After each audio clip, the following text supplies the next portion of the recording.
नमस्कार दोस्तों, स्वागत है आपका एक बार फिर से विकास इंस्टीट्यूट में। तो आज हम आपके सामने लेकर के आए हैं क्लास नंबर 7 सिंपल इंटरेस्ट की। तो इससे पहले हमने 6 क्लासेस करी थी सिंपल इंटरेस्ट की। अगर आपने वो जाकर वीडियो नहीं देखी है तो आप उनको एक बार जाकर के जरूर देखें ताकि आपका कोई भी डाउट ना रहे। ठीक है, तो चलिए वीडियो ज़्यादा लंबी ना हो, इस वजह से हम शुरू करते हैं क्लास नंबर 7 सिंपल इंटरेस्ट की। और आज ही आपका सिंपल इंटरेस्ट का लास्ट लेक्चर होगा, आज ही आपका खत्म हो जाएगा। ठीक है ना। तो कल हम शुरू करेंगे कंपाउंड इंटरेस्ट, तो उसका इंट्रोडक्शन को मिस ना करें, कल उस क्लास को जरूर अटेंड करें। तो शुरू करते हैं सिंपल इंटरेस्ट की क्लास नंबर 7 और टाइप नंबर 11 से। ठीक है, देखिए देखिए बहुत ध्यान से समझना है आपको ये क्वेश्चन, और बहुत अच्छे अच्छे ट्रिक में आपके लिए लेकर के आया हूं, थोड़ा जल्दी जल्दी करेंगे ताकि वीडियो ज्यादा लंबी ना हो। देखिए ये कह रहा है कि करण ने अपनी जमा पूंजी बैंक में निवेश की और वार्षिक साधारण ब्याज से, यहाँ पर आप थोड़ा मिसप्रिंट दे लिख देना, वार्षिक साधारण ब्याज से 2 साल में 1120 रुपए और 5 साल में 1300 रुपए हो जाती है। मूल राशि ज्ञात कीजिए। करण invested his saving in a bank. The compound interest becomes 1,120 in 2 years and 1,300 in 5 years. Find the original amount. आपसे पूछा है ओरिजिनल अमाउंट कितना होगा, यानी कि ओरिजिनल अमाउंट का मतलब है कि आपसे मूलधन पूछा जा रहा है कि मूलधन कितना होगा। तो बहुत ही इजी ट्रिक के साथ हम शुरू करेंगे इस क्वेश्चन को। देखिए कुछ नहीं करना, आपको कह रहा है कि करण ने अपनी जमा पूंजी एक बैंक में निवेश की और वार्षिक साधारण ब्याज से 2 साल में, यानी कितने साल में, 2 साल में 1120 रुपए और 5 साल में कितना, 5 साल में 1300 रुपए हो जाते हैं। ठीक है ना। 2 साल में कितने, तो 5 साल में, 2 साल में 1120 रुपए और 5 साल में कितने हो जाते हैं। तो आपसे पूछा है कि मूल राशि बताइए। बोलो इतनी बात समझ में आ रही है? अगर इतनी बात समझ में आ रही है तो बोलो हाँ। ठीक है, देखिए आप देखिए यहाँ पर, आप देखना आपको क्या करना है, टाइप के क्वेश्चन में हमेशा अंतर देखना है कि सालों में कितना अंतर आया है। सालों में कितना अंतर आया है, 3 साल का। ठीक है, 3 साल का अंतर आया है। और जो इन्होंने रुपए दिए हैं उसमें कितना अंतर आया है, लगभग 180 रुपीस का। क्लियर है। तो 3 इयर्स बराबर किसके हो जाएगा, 180 के हो जाएगा। आप 1 साल की वैल्यू निकालोगे तो कितना आएगा, 60 आ जाएगा। बोलिए इतनी बात समझ में आ रही है? अब आप देखिए जो दूसरा वाला है वो कितना है आपका, कितने रुपए में हो, 2 साल में कितना हो जाता है, 2 साल में 1120 रुपए हो जाता है और 5 साल में कितना हो जाता है, 1300 रुपए हो जाता है। क्लियर है इतनी बात? तो आप क्या करें, 2 साल का निकालने मल्टीप्लाई 2 से करते हैं तो कितना आ जाएगा, 180 आ जाएगा, सॉरी 120 आ जाएगा। क्लियर है इतनी बात? तो 2 साल का जो आपका रुपए थे वो 120 रुपए हो गए, पहले कितने थे वो आपके 1120 रुपए, और अब कितने हो गए 120 रुपए। तो कितने बढ़े आपके, कितने बढ़े, बोलिए 120 में से, सॉरी 1120 में से आप 120 घटाओगे तो कितना बचेगा, 1000 बचेगा। ये आपके क्वेश्चन का आंसर हो जाएगा, ऑप्शन नंबर ए आ जाएगा। बोलिए इतनी बात समझ में आ रही है? क्लियर है? चले आगे। तो बहुत ही आसान है, आप इस तरीके से क्वेश्चन को करोगे। हमेशा आपको मल्टीप्लाई पहले वाले ईयर से करनी है, पहले वाले का निकालना है। आप इससे भी निकाल सकते हो। ठीक है ना, हमने पहले वाले से निकाला है। बोलिए आया समझ में? चलिए आई होप कि ट्रिक आपको समझ में आई हो। तो मैंने कल जो क्लास आपकी कराई थी उसमें मैंने काफी इंपॉर्टेंट क्वेश्चन एंड ट्रिक्स बताई हैं, तो उसको आप जरूर देखें एक बार जाकर। ठीक है, चलिए चलते हैं क्वेश्चन नंबर 58 की तरफ। ठीक है, चलिए क्वेश्चन नंबर 58 करिए। क्वेश्चन नंबर 58 बताइए क्या आप कर सकते हैं, बोलिए। क्लियर है? बोलिए क्या ये क्वेश्चन हो जाएगा, बताइए।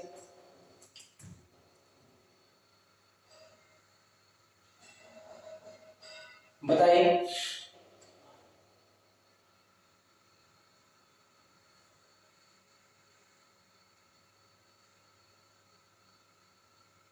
देखिए इस क्वेश्चन में क्या क्या डिफरेंस है, बिल्कुल सेम क्वेश्चन है ये भी।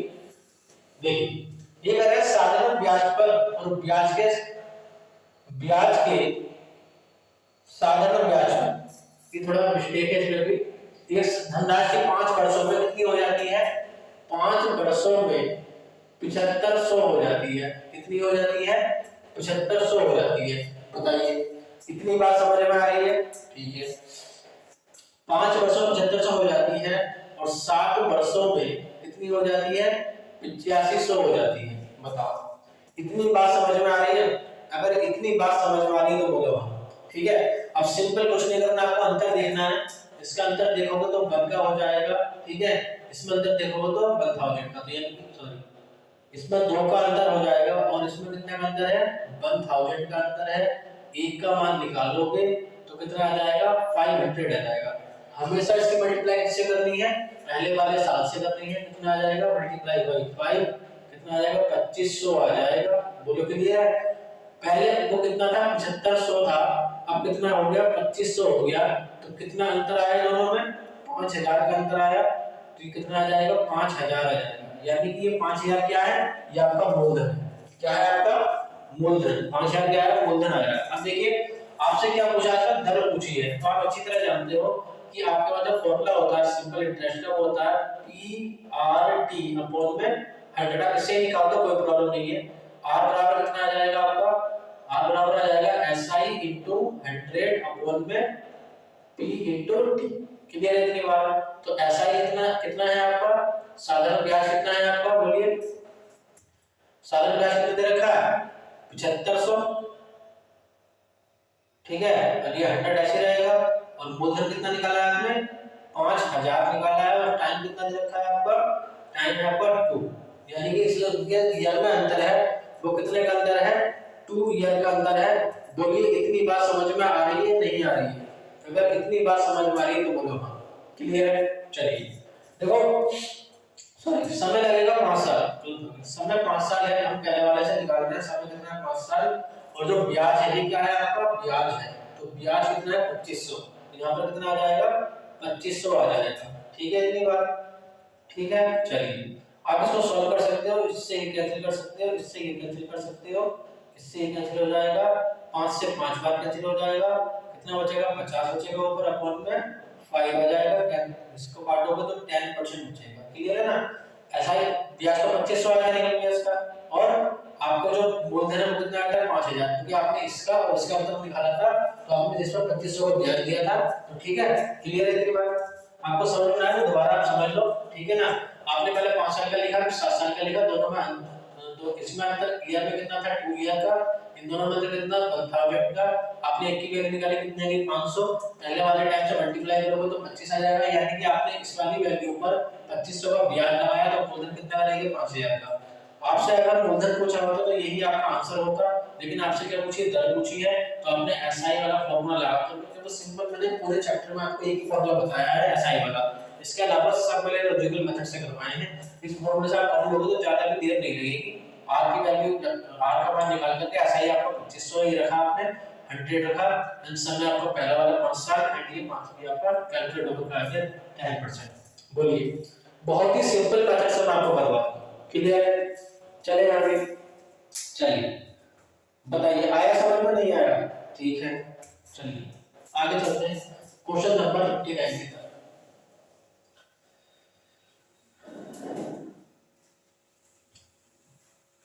Question number 59। क्वेश्चन नंबर 59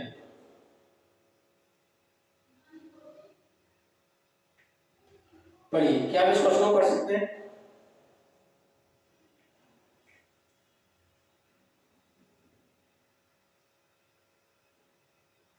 देखिए ये कह रहा है कि सीमा ने एक बैंक में, ध्यान से समझना इस क्वेश्चन को, ठीक है? सीमा ने एक बैंक में 35,000 रुपए की राशि 11% की वार्षिक दर पर जमा की। एक वर्ष के बाद उसे कितना ब्याज मिलेगा? ठीक है, तो देखिए ब्याज जो आप दे रहे हो एक वर्ष के लिए दे रहे हो। ठीक है, कितने के लिए? अगर आप ब्याज निकालोगे टोटल, तो आप ब्याज दे रहे हो 1 ईयर के लिए दे रहे हो। कितने परसेंट के हिसाब से? 11% के हिसाब से। तो एक साल में कितना ब्याज आएगा? 11% ब्याज आएगा। ठीक है इतनी बात? अब देखो सीमा ने एक बैंक पर 35,000 रुपए की राशि जमा की। तो जो व्यक्ति अपनी राशि देता है, ये लेता है, वो आपका मूलधन होता है। और मूलधन में से क्या माना जाता है? अपने आप में 100% माना जाता है, तो यानी कि 100% की वैल्यू है। कितने की वैल्यू है? 100% की। कितनी है आपके पास में? 35,000। बोलिए, इतना समझ में आ रहा है? तो मूलधन अपने आप में 100% होता है, होता है नहीं होता है? और उसने कितने रुपए जमा किए? 35,000 रुपए, यानी कि जो मूलधन उसने जमा करा वो 35,000 रुपए का है। यानी कि हम ये कह सकते हैं कि जो मूलधन है वो 100% है, तो आपको 100% की वैल्यू दे रखी है कितनी? 35,000। अगर आपसे 1% की वैल्यू निकाले यहाँ से तो कितनी आ जाएगी? भाई 1% की अगर हम वैल्यू निकालें 2020 कैंसिल हो जाएंगे, तो कितना बचेगा? 350 बचेगा, नहीं बचेगा? बोलिए, इतनी बात समझ में आई? आपसे पूछा है कि 11% की वार्षिक ब्याज दर पर जमा की, यानी कि 11% की वैल्यू आपसे पूछी है, तो इसके मल्टीप्लाई किससे करते हैं? 11% से। तो इधर करेंगे तो कितना आ जाएगा? 11%, और इधर मल्टीप्लाई करोगे तो 350 × 11 कितना आ जाएगा? ये 3850 आ जाएगा। यही आपका क्वेश्चन का आंसर है। बोलिए, समझ में आया या नहीं आया? आई होप ये क्वेश्चन आपको समझ में आया होगा। अच्छा क्वेश्चन है, आगे बढ़ते हैं। ठीक है, चलिए क्वेश्चन नंबर 60 देखिए, बहुत ध्यान से देखना। क्वेश्चन नंबर 60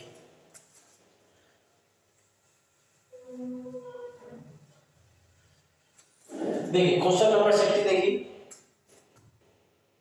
देखिए, इसमें क्वेश्चन मैंने आपको कल भी करवाया था, अगर आपको याद हो तो बताइए, याद है कुछ? देखिए, बहुत सिंपल। ये कह रहे हैं यदि कोई धनराशि 12 से ही 1/2 वर्ष में स्वयं की 3 गुनी हो जाती है। कल जो मैंने आपको क्वेश्चन कराया था स्वयं की 2 गुनी हो रही थी, इसमें कितनी हो रही है? स्वयं की 3 गुनी हो रही है। बताइए, आ रहा है समझ में? ठीक है, देखिए कुछ नहीं करना, स्वयं की 3 गुनी हो रही है तो इधर आपको 1 मानना पड़ेगा, इधर आपको 3 मानना पड़ेगा, यानी कि स्वयं की 3 गुनी हो जाती है। कोई धनराशि 12 से 1/2 वर्ष में स्वयं की 3 गुनी हो जाती है, तो यानी कि कितनी गुनी हो रही है? 3 गुनी। कितने वर्षों में? 12 सही 1/2 ईयर, ठीक है ना? और इनमें कितने का अंतर आ रहा है? 2 का अंतर आ रहा है। बोलिए, तो दोनों वैल्यू बराबर रख दो, तो 12 दूनी 24 और 25/2 बराबर किसके आ जाएगा? 2 का आ जाएगा। आप यहाँ से 1 की वैल्यू निकालोगे तो 2/25/2 आ जाएगा, और मूलधन कितना है आपका? 1, तो 1 से मल्टीप्लाई। बोलिए, आया समझ में? अब आपको प्रतिशत में कन्वर्ट करना है तो मल्टीप्लाई बाय 100 कर दो, ठीक है? इसको आप ऊपर ले जाओगे तो 2 दूनी 4 हो जाएगा, तो 4/25 हो जाएगा, मल्टीप्लाई बाय 100। 25 से 4 बार काट लोगे एंड 4 चौक 16% का आपका आंसर आ जाएगा, ऑप्शन नंबर बी। बोलिए, यानी कि कितनी हो जाएगी दर उसकी? 16% हो जाएगी। क्लियर है? चलिए, तो आगे बढ़ते हैं क्वेश्चन नंबर 61 की तरफ। देखिए,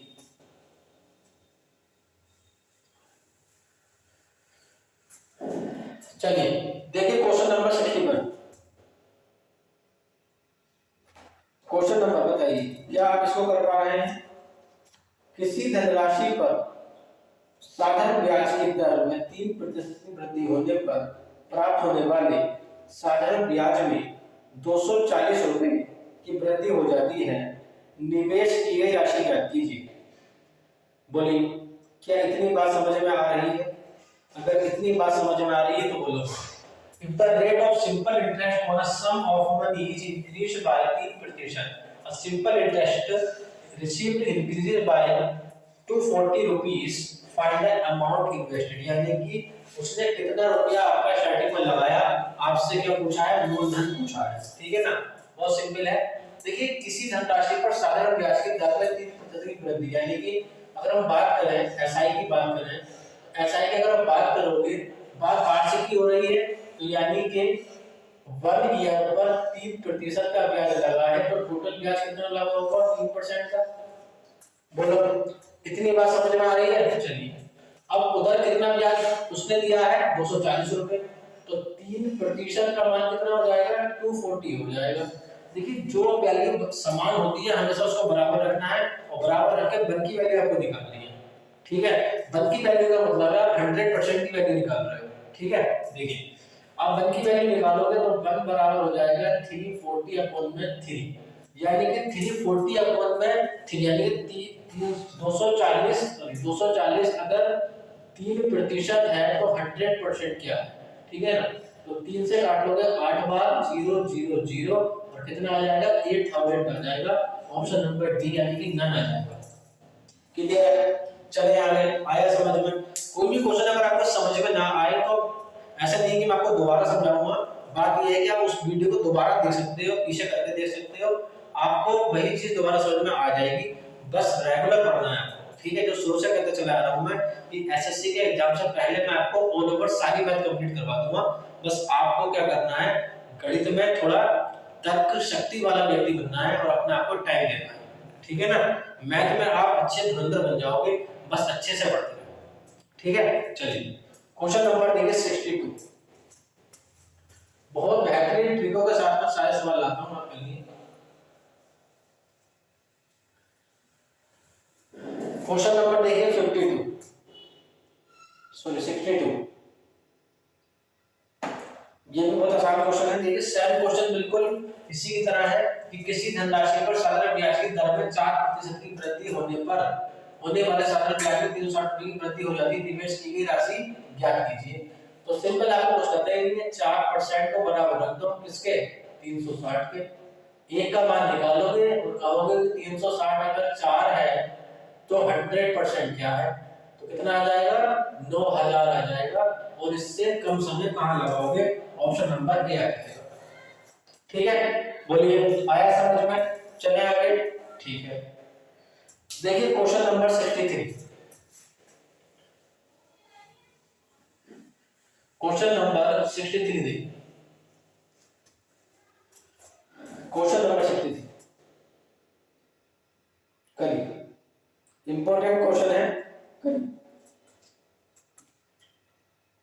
बताइए, पढ़िए क्वेश्चन को और बताइए, कमेंट में बताइए कि आप इस क्वेश्चन को कर सकते हो या नहीं कर सकते। बोलिए।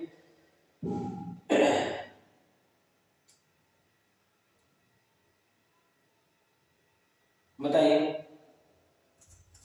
बोलिए, क्या आप इस क्वेश्चन को कर पा रहे हैं? अगर इस क्वेश्चन को कर सकते हो तो बोलो हाँ, और नहीं कर सकते तो हम खुद कराएंगे आपको। देखिए ये क्वेश्चन आपका मैंने आपको किसमें क्वेश्चन करवाया था, काफी वीडियोस में लेक्चर में मैंने आपको किसमें क्वेश्चन करवाया जो आया है आपके सामने। देखिए करेंगे ए ने x को 9% साधारण ब्याज पर 26,000 रुपए का एक हिस्सा उधार दिया, यानी कि मूलधन कितना हो गया आपके पास में 26,000। अगर हम बात करें तो b कितना है आपके पास में 26,000, ठीक है, का एक हिस्सा उधार दिया, शेष को राशि को 4% साधारण ब्याज की दर पर y को दिया। 5 वर्ष बाद उसे कुल मिलाकर 33,800 रुपए ब्याज मिलता है, y को उधार दी गई राशि क्या थी? ठीक है, तो देखो दो हिस्सों की बात हो रही है, मान लो फर्स्ट इधर रख लो और सेकंड इधर रख लो, क्लियर है इतनी बात? तो फर्स्ट को कितना दिया 9%, दूसरे को कितना दिया भाई को, आपको कितना है आपका 4%। बोलिए इतनी बात समझ में आ रही है? इसको हम करेंगे मिश्रण वाले मेथड से, ठीक है? कौन से वाले से? मिश्रण मेथड से करेंगे। और हमेशा ध्यान रखना जिसमें आपके दो टाइप के परसेंटेज दे रखे हो वो हमेशा आपका मिश्रण वाले मेथड से ही होगा, ठीक है ना? तो देखो आपको चाहिए बीच वाली वैल्यू, तो देखिए ब्याज कितना लग रहा है, मान लो पहले कितने थे 26,000 रुपए, वापस कितने मिले 33,800 रुपए, तो ब्याज कितना लगा आपको इन दोनों का अंतर निकाल लो। अगर आप 33,800 का और 26,000 का अंतर निकालोगे तो कितना आ जाएगा 7,800 आ जाएगा, यानी 7,800 आ जाएगा। बोलिए क्लियर है? ये क्या निकल के आ गया, एसआई निकल के आ गया, यानी कि सिंपल इंटरेस्ट निकल के आ गया। और आपको पता है कि जो मूलधन है आपका वो कितना है, मूलधन कितना है 26,000। बोलिए क्या इतनी बात समझ में आ रही है? अगर इतनी बात समझ में आ रही है तो बोलो हाँ, ठीक है। और जो टाइम है आपका वो कितना है 5 इयर्स है, तो आप जानते हो सिंपल वाला वही एसआई बराबर होता है पीआरटी अपॉन में 100। आप आर निकालोगे तो एसआई इंटू 100 अपॉन में कितना हो जाएगा, पी इंटू टी हो जाएगा। तो एसआई कितना है आपका 7,800 एंड ये हो जाएगा आपका 100, 78,000 पे 7800 होगा यहाँ पे, यहाँ 7800 है और यहाँ पे आपका 7800 बचेगा। अपॉन में पी कितना है आपका, पी हमारा कितना 26,000 है, क्लियर है इतनी बार? और मल्टीप्लाई इससे करेंगे 5 से, क्लियर है? इससे ये कैंसिल, इससे ये कैंसिल, इससे ये कैंसिल, और बचा आपका कितना 780, कुछ नहीं बचा ऊपर। अपॉन में कितना हो जाएगा 26 into 5 बचेगा, क्लियर है? इसको आप कैलकुलेट कर लेना 6% आ जाएगा। बोलिए इतना समझ में आया या नहीं आया? इतना समझ में आया तो बोलो हाँ। तो यानी कि जो टोटल औसत दर निकल कर आया हमारा वो कितना आया? 6%। तो 6% का मान देंगे यहाँ रख दो, ठीक है। इतनी बात, इन दोनों का अंतर निकालोगे तो कितना आ जाएगा? 3% का। इनका अंतर निकालोगे कितना आ जाएगा? 2% का। तो रेशियो बन जाएगा 2:3, प्रतिशत से प्रतिशत कैंसिल हो जाएगा, ठीक है। इतनी बात। अब देखिए भाई इनका योग कितना है? 5। कितना है योग? कितना है इनका? 5। और आपको कौन से पैसे बांटने हैं? कितने बांटने हैं? 26,000, क्योंकि बोझ आपके पास में कितना है? 26। तो 5 के बराबर 26 हो जाएगा। 26,000 एक का मान निकालोगे तो 26,000 अपॉन में 5 हो जाएगा। और पूछ के रहा है लेकिन अब बाई को उधार दी गई राशि ज्ञात कीजिए, ठीक है ना। तो बाई, ये वाला कौन सा था? x था और ये कौन सा था? y था। तो बाई को दी गई राशि कितनी है? 3। तो 3 का मान आपसे पूछा है, इसको आप कैलकुलेट कर लेंगे तो आपके पास में आ जाएगा 15600। ये आपके क्वेश्चन का आंसर है, ऑप्शन नंबर बी, ठीक है। इसको कैलकुलेट करने का बहुत बड़ी बात नहीं है, 5 से इसको डिवाइड करके 3 से मल्टीप्लाई कर दो, आपका आंसर आ जाएगा, ठीक है। लेकिन बात, अगर किसी बच्चे से कैलकुलेशन नहीं आती है तो कमेंट में जरूर पूछे, ठीक है। तो ये आपका आज टॉपिक खत्म होता है टाइप नंबर, आपका टाइप नंबर 11 खत्म होता है और आपका सिंपल इंटरेस्ट आज खत्म होता है। तो पूरी 7 वीडियोस मैंने सिंपल इंटरेस्ट की बनाई है। अगर आपको किसी भी वीडियो में कोई डाउट हो तो आप मुझे वीडियो नंबर कमेंट में डाल दें और क्वेश्चन नंबर कमेंट में डाल दें, मैं आपको उसका जवाब जरूर दूंगा, ठीक है ना। कमेंट में जो भी वीडियो आप सारी करें तो सारी वीडियो देखें। अगर आप सिंपल इंटरेस्ट को आपको पक्का करना चाहते हो कि अच्छा हो जाए तो कल कंपाउंड इंटरेस्ट आपको शुरू होगा, तो कंपाउंड इंटरेस्ट शुरू होने से पहले आप सिंपल इंटरेस्ट में सारे डाउट अपने क्लियर कर लें ताकि आपको कोई भी डाउट ना रहे, ताकि आप आने वाले समय में अच्छी तरीके से कंपाउंड इंटरेस्ट को समझ सकें। तो मैं आपसे फिर कह रहा हूँ, अगर आपको कोई भी सिंपल इंटरेस्ट में डाउट है, कोई क्वेश्चन आपको नहीं आ रहा है, कोई कैलकुलेशन आप नहीं कर पा रहे हो, क्वेश्चन की लैंग्वेज आप नहीं समझ पा रहे हो, तो मैं दोबारा उसका वीडियो बनाकर जब भी अगला लेक्चर में शुरू करूंगा तो पहले उसके बारे में बात करूंगा, बाद में मैं आपको आगे स्टार्ट करूंगा। तो आप मुझे वीडियो यानी कि लेक्चर नंबर और वीडियो नंबर बता दें और क्वेश्चन नंबर बता दें, मैं आपको उसका क्लियरेंस जरूर दूंगा, ठीक है ना। ताकि मुझे भी लगेगा कि आप पढ़ रहे हो, जब तक आप क्वेश्चन नहीं करोगे जब तक कैसे आप सीख पाओगे किसी भी चीज को। और मैथमेटिक्स का ऐसा सब्जेक्ट है जिसमें आप क्वेश्चन आपको करने ही चाहिए, क्योंकि इसमें अलग अलग टाइप के क्वेश्चन होते हैं और ज्यादा से ज्यादा क्वेश्चन आपको करने हैं, ठीक है ना। तो ठंड से ना डरे, अच्छी तरीके से पढ़ते रहें, ठंड पड़ रही है लेकिन आपका एग्जाम से ज्यादा जरूरी नहीं है वो, आपका एग्जाम बहुत जरूरी है, ठीक है। तो मिलते हैं आपसे, हंसते रहिए, मुस्कुराते रहिए और पढ़ते रहिए और इसी मोटिवेशन के साथ में आगे बढ़ते रहिए। Thank you.